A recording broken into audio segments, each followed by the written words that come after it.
imimoya ibethwa ngamaqha nikwindaweni kuzo bacaba kushaya zonilanda nilandwa kumampondo bathi luthahla kundayeni ulisongelani lizinze kunkundla yamantatha bakhe bayasebenza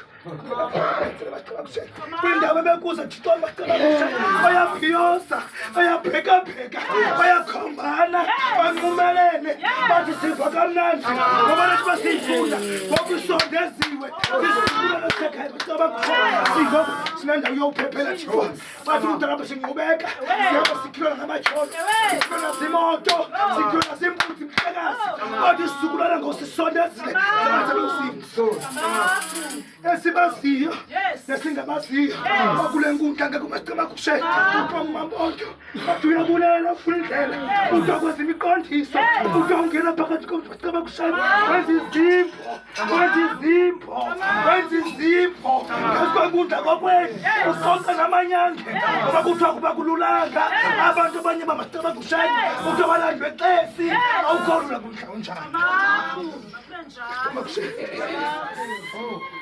Tati makulunge kulungisa. Tati makulunge kulungisa. Tangele imali ibichithwa kulo msebenzi. Kanti bayinteteshele ngakumbi bacaba kushaya. Tangele isizukulwana. Tangele impilo engekhoyo phakathi kwekhaya. Lama bayibuyise. Yambiza abantu bacaba kushaya. Intombi yekhaya ngexesha bacaba kushaya. Ekubonakala umsebenzi. Uthethe uvela wavela ngaye. Kodwa amathamba enza ubunyani. Enza umqondiso omkhulu. Waphakama siphelelithe mahlekazi. Kodwa waphakama mabacaba kushaya. Ngicela mama Nonkundla. Ngicela mama Nonkundla. Tati sibonza bangajiki. Sabangajikwa. Siqonde ukuthi bacaba kushaya. Kanti sophuma kulo mzi. Sohamba indlela. Kodwa ngicela ngamathambo. Asatyabala endleleni. Ahlale emavuleni ngosasiphele. Sukwenza kaJonga. Sakamdika sakamazale. Sakasukuni sakabafati basha.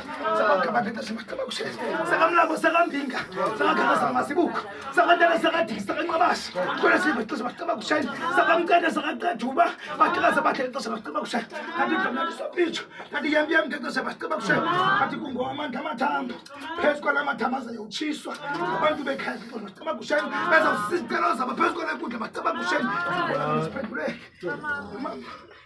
Benithuma yona. Ingathi iphebe phezu kwenkundla bacaba kushaya. Dumisani kuYehova.